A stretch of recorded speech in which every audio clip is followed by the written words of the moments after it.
I think a couple of years back, we had one wheel came off the car and we had to drive back with 3 wheels. That was truly a challenge to drive with 3 wheels limping back to the Where was pit. this? I was in Sepang. Oh, Yeah. which car was this? I wouldn't say which car. We had good pictures with the car rolling around on 3 wheels. And we made it back to the pits. And the wheel studs broke off. Just coming out of the pits, I think 2 corners in, the wheel flew off. And it was at night. Okay. And we sort of lost control, not sure what was happening. There's a long drive back, right? And it was a front wheel as well. Oh boy. Hello, Aaron. Welcome to our What's Your Story series, where we get our friends to share about their love for cars and how their journey began. Thank you for being with us. Could you share a little bit about yourself and introduce your story to the audience? So hi, my name is Aaron Lim. I'm let's say has been in the motorsport background for the last 20, 30 years, almost, starting from when we began in go-kart racing, all the way to GT racing, which we are still involved in. It's been a long journey, but really it's my passion. I enjoy doing this every other day. And hopefully we can keep going on. Maybe you could share a little bit with us about your story on how this all began, from when you were young, and how this whole motorsports, this interest in cars, how did that spark first begin for you? So my dad was a go-kart racer back then, one of the pioneers who brought the sport into Malaysia. This must have been in the 70s. 80s, he was quite active with and they used to race on the streets. It was exciting, big crowds, a little bit dangerous, but the passion was there from him. And when I was of age, I think around 7 or 8, he sort of started me, introducing me to the sport. There was no pressure, no racing, just to drive around. We went to a car park. There weren't any tracks. And at time, it was just going to an open car park. And yeah, it started from there, really. While he was still racing, he introduced me to the sport. Langkawi was the first real proper track to open in Malaysia. Okay. And that's really where it all really started to kick off, because we used to make monthly trips driving to Langkawi, practicing, coming back. Was also some family bonding, and I'm sure, whole family together. And from there, I think the interest started to spark. Racing, we started to race. And 30 years later, I'm still here doing the same thing almost. Could you share a little bit to us about the story of how your dad introduced karting basically to the enthusiasts in Malaysia? So I think back then, in the 70s and 80s, was not easily available like it is now. Now you just go on the website, you can place an order, and they ship things over. I'm sure was almost, now you think about it, it's like 50 years ago. Logistically, it was not easy. There was no emails. There was none of this. So he had some contacts in Europe to bring in these go-karts, these engines. And that's how actually I think it all started. Small shipments coming in, personal, just for personal use. He was a very technical guy, so he was one of the first few to actually know how to build the engines here as well, to maintain it. Okay. So I think that's how it started. He brought it in for his own purpose, to race, to have fun, and then friends join in, and then I think they consolidate orders together. I guess it was a lot more complicated back then, but that's how it all started. And let's say in the 90s, when Mofas opened Langkawi, then that sort of opened up the market a little bit more. Langkawi being a duty-free island as well. I think that helped really kickstart this whole industry in Malaysia. What was your dad's background before this all started? So he was, I think, involved in various kind of businesses. He was at one time Harley Davidson importer. Okay, all right. He was a musician. Okay. and also involved in automotive. But racing was always the main passion that he had, and I think that as I came of age, he started to retire from racing, but he continued running me. Okay. And I think that's how the background of this whole go-kart business that right now I'm operating, called RL Karting, is basically Richard Lin. It was from him, Yeah. and how he handed it over to me, and now I'm running this whole thing. And what does RL Karting do today? So we're a professional race team. We compete in local and international events, mainly in Asia. And also we start to train young drivers as well. So sort of like a racing school going on. Young kids and even adults come to learn how to drive go-kart, be it for passion or for competition. We have coaches in the team that can provide this service to teach you to improve your driving skill, and then you take it to the next step, whether you want to go racing or some people just take it as a hobby. Okay. It's a leisure activity to exercise and to have fun with a group of friends. Okay. So for some of us who are probably a bit more familiar with the students who have qualified out on there and are involved in motorsport, who are some of these people that you could share with us? So, okay, being in the sport for so long, especially my dad. So we had people like Jasman in the team back then. I was the first batch, of course, being one of the oldest right now. So Jasman came in, Melvin was there, who used to race with petrolheads. Actually, if you to mention all of them is difficult, but mainly almost all the go-kart boys moving into cars had at one point or another A stint with RL Karting, right? Yeah. Fantastic. Now, what do you do on your day-to-day? How are you involved in motorsports right now? So right now, the main thing that I focus on is still the kart team. Yeah. Aside from that, I also manage drivers now in GT racing, right? So last year, we were working with a few drivers in GT World Challenge and also in Lamborghini Super Trofeo Asia. So that takes up basically All of it then. all of my time. Yeah. But yeah, so aside from the go-kart racing and managing these drivers and also racing for Honda Malaysia in MCS and a few endurance races here and there. So I would say most of my weekends are pretty much full. Okay, and what would you say, based on your schedule, what is the part that you enjoy the most? I think traveling to different countries. Yes, so over the last 20 years, we've been traveling a lot for racing, but it's always nice to go to a different place, different atmosphere at the circuit even, and meeting new people. I think at the end of the day, traveling is one of the things that I enjoy as well. So to be able to travel to do what you enjoy doing, like racing, being part of, even if I'm not driving, but being on the other side of the fence, just managing, coaching, is still something that I still enjoy. Fantastic. What was your first car? My first road car must have been a Proton Vera diesel. A diesel. A diesel. So it was one of the cars that my dad sort of had in the house. Nobody wanted to use it because it sounded like a bus when he started it. But that really was the first car that was given to me as a daily drive. Okay. Yeah. I would say it was a interesting car. A lot of talk, right? Okay.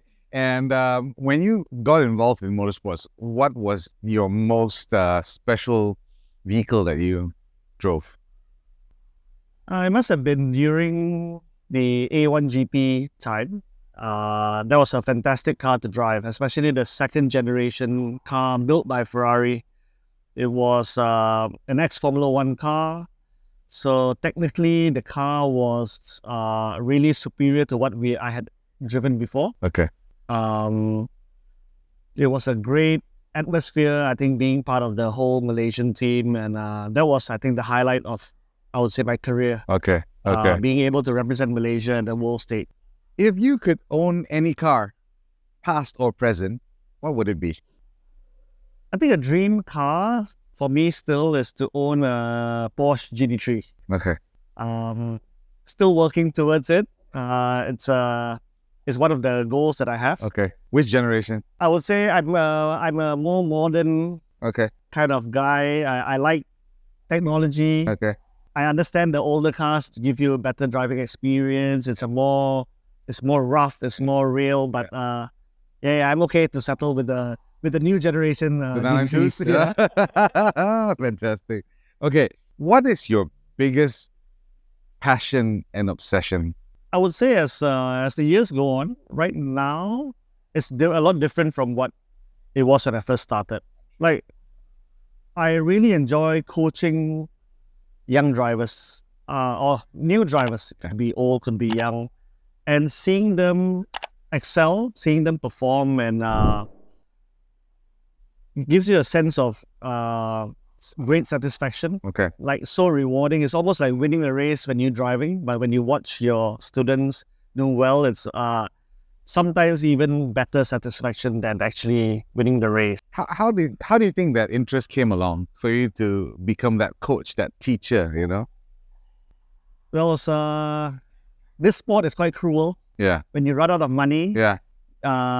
it's difficult to compete at a high level. Yeah. So I didn't want to stay idle for too long. So when opportunities came up to coach someone, you are also still involved in the sport and still earning some money. I guess I was forced into this in a way, but totally enjoy it. And that's why I still do it. You know, it's still something that I sort of wake up to, and we have a plan at the start of the year. Let's work on these few projects, and still really enjoy it. Fantastic.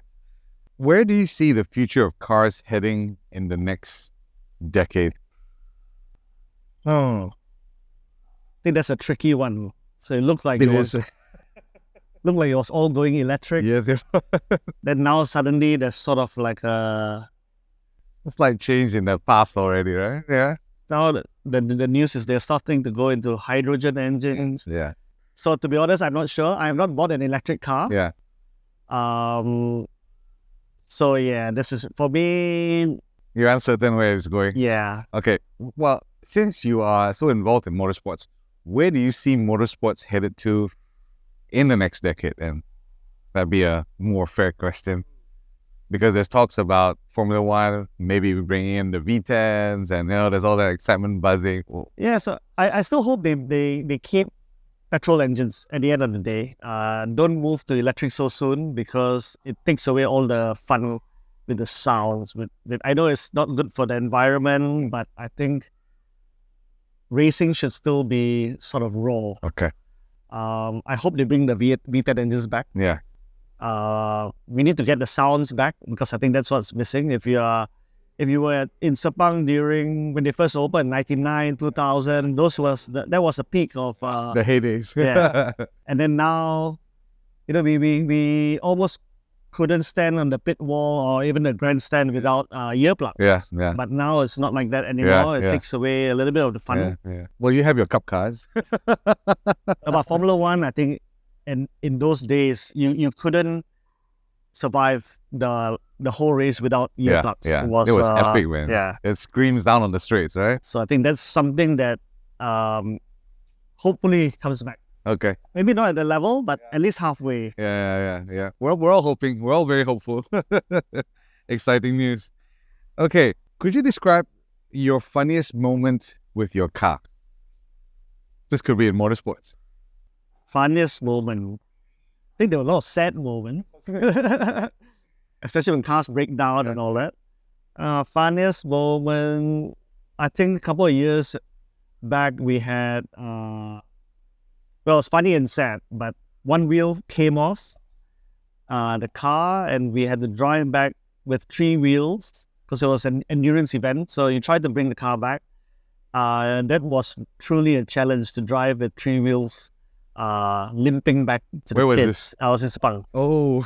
Yeah. Which car was this? I wouldn't say which car, but we had good pictures Okay. with the car Okay. rolling around on 3 wheels, and we made it back to the pits. We made it Was back. there any sustainable damage? At the end, we couldn't continue, so there was a sad part of it. Okay. But yeah, the wheel studs broke off. Yeah. And the just coming out of the pits, I think 2 corners in, the wheel flew off. And it Oh, was at night. okay. And we sort of lost control, not Yeah, sure what was yeah. happening. And Sepang driving back the rest of the lap. Yeah. That was trying to avoid people crashing the It's wheel. a long drive back, right? It was a front wheel as well. Oh boy. Okay. Glad you made it back safe.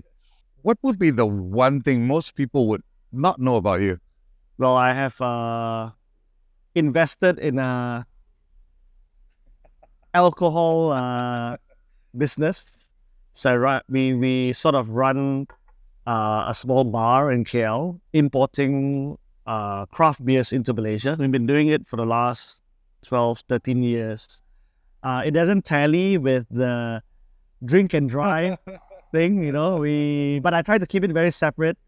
When we are racing, we don't encourage Drinking, of course. drink and Yes. drive. Yeah, yes. But so it's ironic. People think it's sort of like you're living the best lifestyle of all, able to drive fast cars and also party.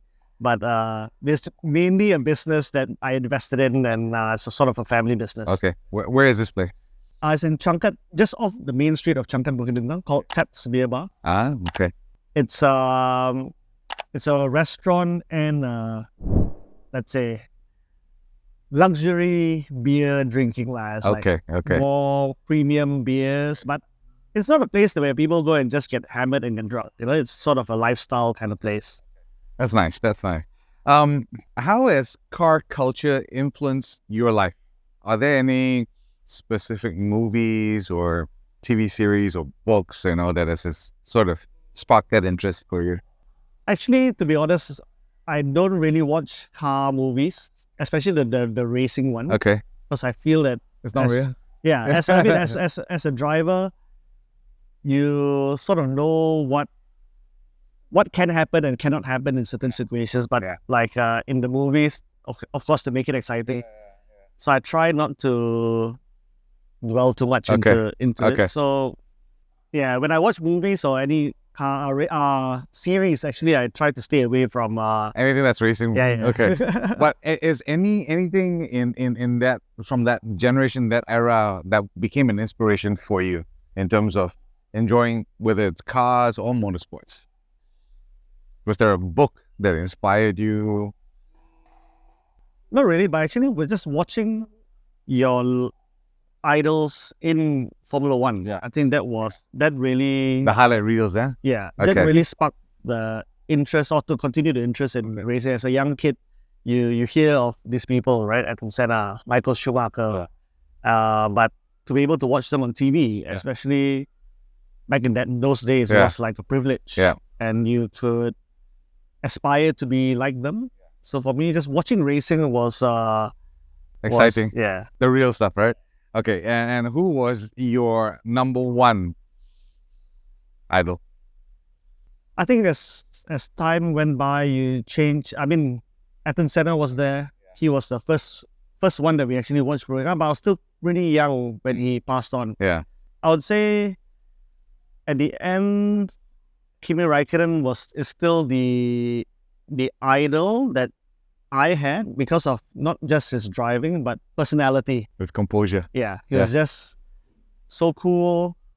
Couldn't care about what happens outside of the car. He's just there to do his job and not interested in all the other stuff that happens around Formula One. And he managed to maintain this personality, let's say, for his whole career. Yeah. And I met him early this year, and his son is starting to race go-karts. Okay. And he came over to Thailand, and he still has this aura, just standing beside him. He doesn't say much, but he still has this aura that you're standing with Kimi Raikkonen. This One of the guy greats. is, yes. Yeah. And you could feel it. It's so such a unique person. But for me, I was always looking up to him while growing up racing. Okay. Fantastic. All right. What is your biggest accomplishment that you feel you've reached to date, and what does it mean to you?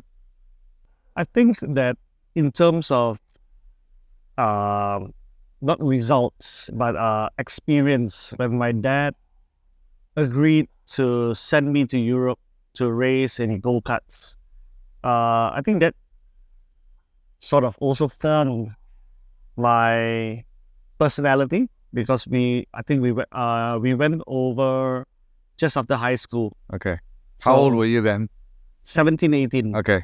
After SPM, he was like, okay, we want to do this, we can do it now, because the age coming window from is tight. Asia we are also a little bit delayed, right? In Europe, the seniors start at 15 years old. But here in Asia, there was a lot of pressure from my mom, at least finish your high school, finish your SPM, and then do your racing. Education. Yes. And then you take a break and then do racing, but you couldn't not finish SPM because that was like a taboo, right? Yeah. So by the time I went over, we had a 2-year delay.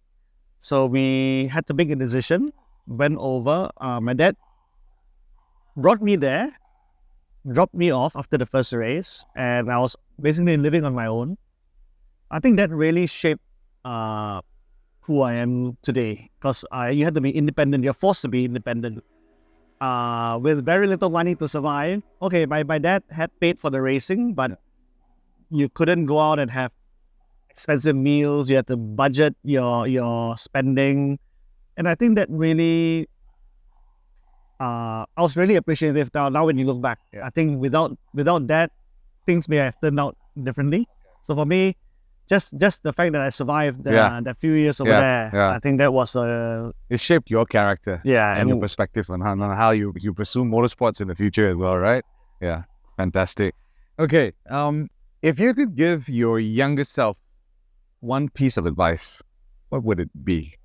So yes, I have thought about this many times.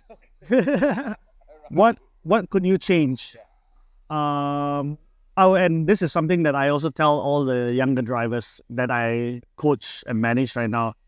Don't take your physical training lightly, because I think I had big regrets when you come to a competition and you're physically not ready.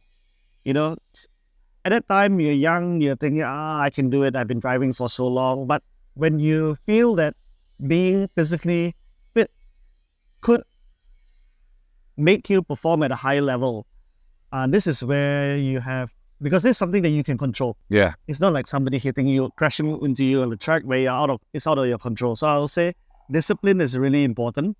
If you want to go far in this sport, you have to be 100% committed. I think this is, at the end of the day, it's an expensive sport, right? So if your family or your sponsors are backing you, I think everybody needs to hold your end of the bargain. Train hard, be disciplined. And this is something that I remind myself that if you could turn back time, this is something that I would have done better. But now that I'm coaching and managing the younger guys, I try to pass on this experience that I have. I think with motorsports, what I've observed, speaking to drivers, team managers, people are involved, even the engineers, it's the consistency. It sounds dull. It sounds almost boring, but that's what the good drivers, that's what the good teams do. It's a, like you say, it's a discipline and a commitment to the goals, right? Yes. Yeah. Fantastic. Because also, I must say, physically, people from the outside don't know how difficult it is to drive these things, these cars. It is something that I have a lot of friends that why you're training, why you're exercising, it's just turning the steering wheel. Yeah. So it's a lot more physical, especially as the speed goes quicker and quicker. So yeah, this is something that I would always tell the young guys: if you're not committed to do this, then better don't waste Money doing it all. doing Yeah. it. Yeah, you're right. Very good. Okay, we've covered most of the questions. So I think we're going to move on to the next part, which is our rapid fire questions. So this segment is sort of like this 2 seconds, 3 seconds for you to whip up some quick answers, right? What's your ideal car? Porsche, What color would it be? a light color. I like a light. Let's Any say particular? red. Okay, a light red. Yeah. Light red would be So it stands out, you know. Something okay. that Something that's bright. Okay, what's your ideal weekend? So now that I have kids, it's changed a lot. You know, I actually like to not have to be too busy, especially when there's non-race weekends. Yeah, just to spend time with the kids. They are young, growing up now, 2 and 4. So I try not to miss too much of their growing up stages. So ideally, I would love to be on track, Yeah, but at the same time, you're trying to strike a balance as a dad. yeah, So what would be your ideal weekend with them then? What well, would to you bring them racing. straight to two birds with one stone, right? Most overrated car. Actually, I can think of any. I think every car is unique. Every Okay. manufacturer has Okay. built the car to be unique. I don't own many of these high-end cars to tell you. I think people that have experience owning these cars then can actually Okay. share to be unfair. Very safe answer. Be unfair to me. Okay, then I'll ask you another question. Most underrated car. I also think Porsche, because in some ways it's not as high technology in terms of all the electronic aids in the car, but it's just so raw, you know. And I have friends that no, Porsche is just too basic. Yeah. I like a Ferrari, Lamborghini. I still feel that's the main car anybody that loves driving must have. Which is more important to you, the car's interior or the exterior? I think interior for me, because the comfort of driving. Like, I'm not so worried about what people look from the outside, but I think inside you want something clean, you want something, done well. You know, you have nowadays in the modern cars where it's cheap finishing and all that. And that's something I can't. Okay, got it. Are you an introvert or extrovert? Oh, it really depends. And then there are moments when I like to be on my own. My wife will say differently. She's like, oh, you always want to go out and spend time with your friends. But I don't do so well with strangers, let's say. Take some time to warm up. Okay.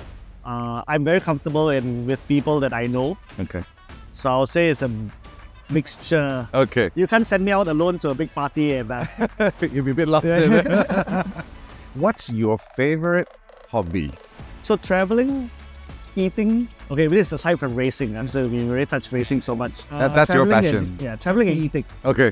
I love to try new restaurants. Okay. That's why I met you Yes, many times now. yes. I love traveling to try different types of food. Okay.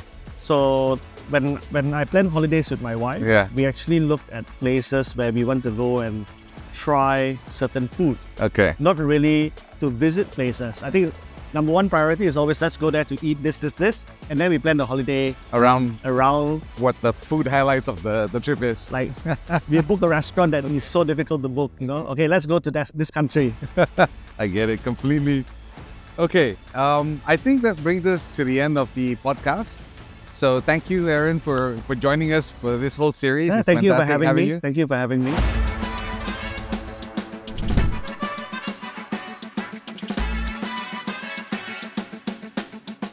Hi, I'm Aaron Lim. What's your story?